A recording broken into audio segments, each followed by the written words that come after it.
Assalamualaikum warahmatullahi wabarakatuh. Selamat pagi, salam sejahtera untuk kita semua. Om Swastiastu, Namo Buddhaya, salam kebajikan.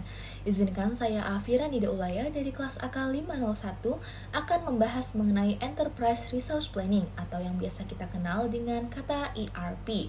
Pembahasan ini akan menyangkut konsep dasar, implementasi hingga refleksi dan analisis.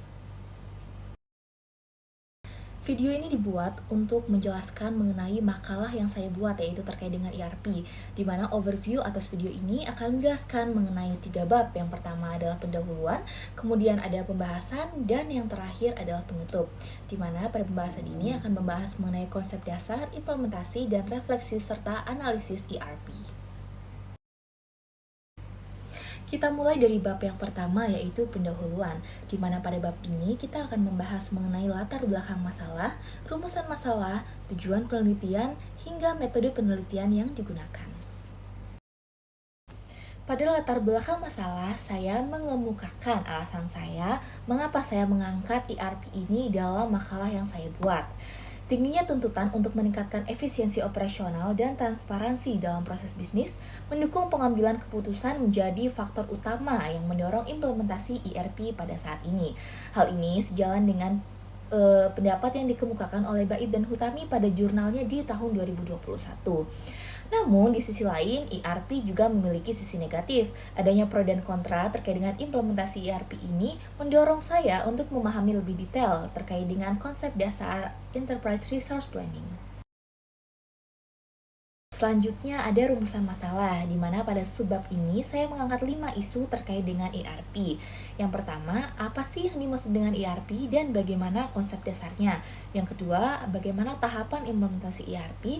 Yang ketiga, apa saja tantangan yang dihadapi perusahaan dalam proses implementasi ERP? Kemudian yang keempat, terkait dengan dampak dari implementasi ERP bagi perusahaan. Dan yang kelima adalah bagaimana cara perusahaan dapat mengupayakan keberhasilan implementasi ERP. Kemudian terkait dengan tujuan penulisan, saya sejalan dengan rumusan masalah yang saya angkat. Terdapat 5 subtopik. Yang pertama menjelaskan mengenai konsep dasar, kemudian tahapan implementasi, identifikasi kemungkinan tantangan dalam proses implementasi ERP, dampak perusahaan ERP, hingga menganalisis upaya perusahaan untuk mencapai keberhasilan implementasi ERP di tempatnya. Kemudian metode penelitian yang saya pakai untuk melakukan penelitian atau membuat makalah ini yaitu dengan studi literatur dengan merujuk pada buku-buku, jurnal-jurnal, artikel, hingga sumber-sumber lain seperti peraturan.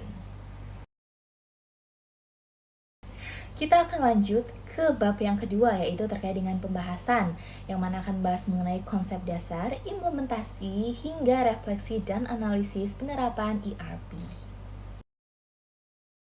Nah, jadi apa sih yang dimaksud dengan ERP? Dari awal video kita sudah membahas ERP, tapi sebenarnya apa yang menjadi definisi dari ERP?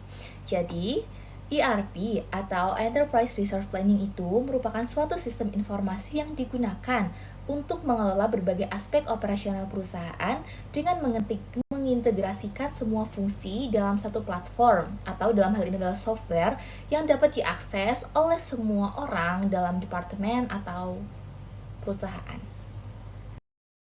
Dan selanjutnya kita akan membahas mengenai komponen-komponen yang ada dalam ERP. Di sini ada 7 komponen yang terdiri dari modul akuntansi dan keuangan, modul manufaktur dan produksi, modul SDM, modul pengadaan dan pembelian, modul customer relationship management, modul penjualan dan distribusi, dan modul supply chain management.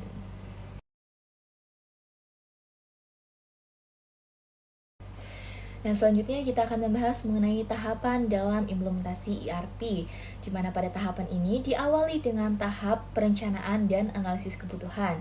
Pada tahap ini akan dilakukan bridging dan dilakukan pembahasan bersama mengenai apa saja proses bisnis atau kebutuhan yang dibutuhkan oleh perusahaan. Kemudian dilanjutkan dengan tahapan yang kedua, yaitu desain dan pengembangan sistem, di mana pada tahap ini akan dilakukan penyesuaian mengenai kebutuhan serta nilai-nilai dari organisasi atau perusahaan itu sendiri.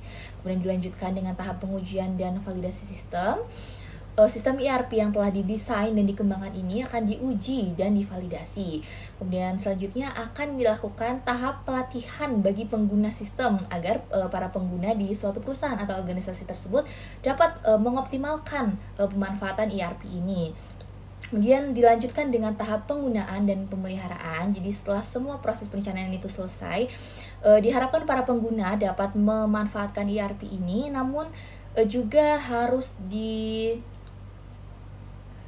diselaraskan dengan pemeliharaan rutin. Kemudian pada tahapan yang terakhir adalah tahap evaluasi, di mana kita akan menilai kekurangan dari sistem ERP yang diterapkan dalam perusahaan atau organisasi kita.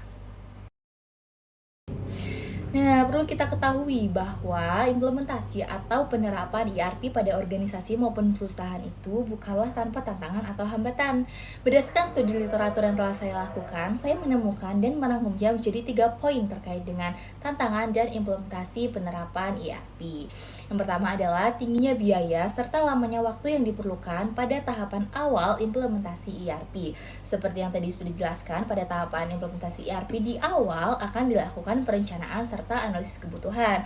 Kemudian akan dilakukan desain dan pengembangan sistem, baru kemudian sistem tersebut akan diuji, belum lagi akan dilakukan pelatihan bagi user atau pengguna sistem. Nah, baru kemudian sistem ERP itu siap untuk digunakan bagi seluruh user dalam organisasi atau perusahaan tersebut. Nah, kemudian tantangan yang kedua adalah proses integrasi pada berbagai fungsi ini dapat membuat sistem ERP menjadi sistem yang sangat kompleks. Nah, ini bergantung dengan jenis organisasi maupun perusahaannya. Misalnya apabila perusahaan itu merupakan sebuah perusahaan dari hulu ke hilir, tentunya sistem ERP ini yang mengakomodir seluruh proses bisnis akan menjadi sangat berat dan kompleks. Nah, tantangan yang ketiga adalah implementasi hal baru, yaitu ERP ini berpotensi membuat karyawan merasa kesulitan dalam beradaptasi atau bahkan bisa memicu sikap resisten bagi karyawan terhadap permulaan penggunaan sistem ERP ini.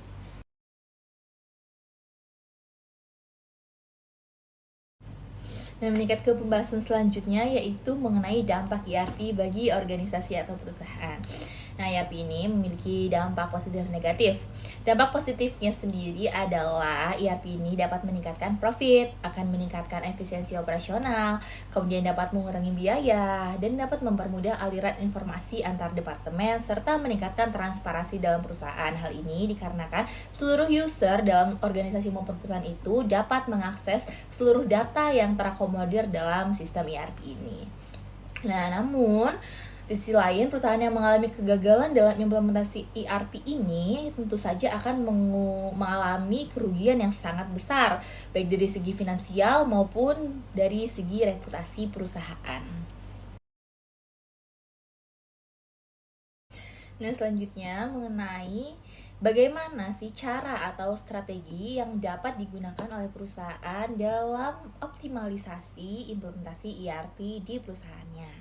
Di sini saya merangkumnya menjadi 5 poin strategi yang dimulai dari perencanaan yang matang, kemudian keterlibatan manajemen puncak atau top management, kemudian dilakukan pelatihan bagi user atau pengguna secara intensif, kemudian dilakukan manajemen perubahan secara efektif, dan yang terakhir tentu saja perlu dilakukan monitoring dan evaluasi pasca implementasi ERP.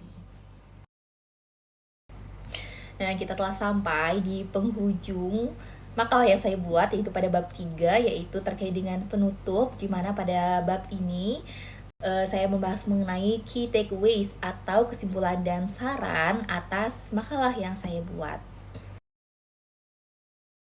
Nah, jadi pada dasarnya ERP ini digunakan oleh perusahaan maupun organisasi untuk mengintegrasikan berbagai lini bisnis yang ada dan bertujuan untuk meningkatkan efisiensi serta membantu manajemen puncak dalam proses pengambilan keputusan. Nah, pada prosesnya ini perusahaan harus mengoptimalkan dan mengusahakan yang terbaik pada seluruh tahapan implementasi ERP sehingga penerapan sistem ERP ini dapat terlaksana dengan maksimal bagi perusahaan tersebut.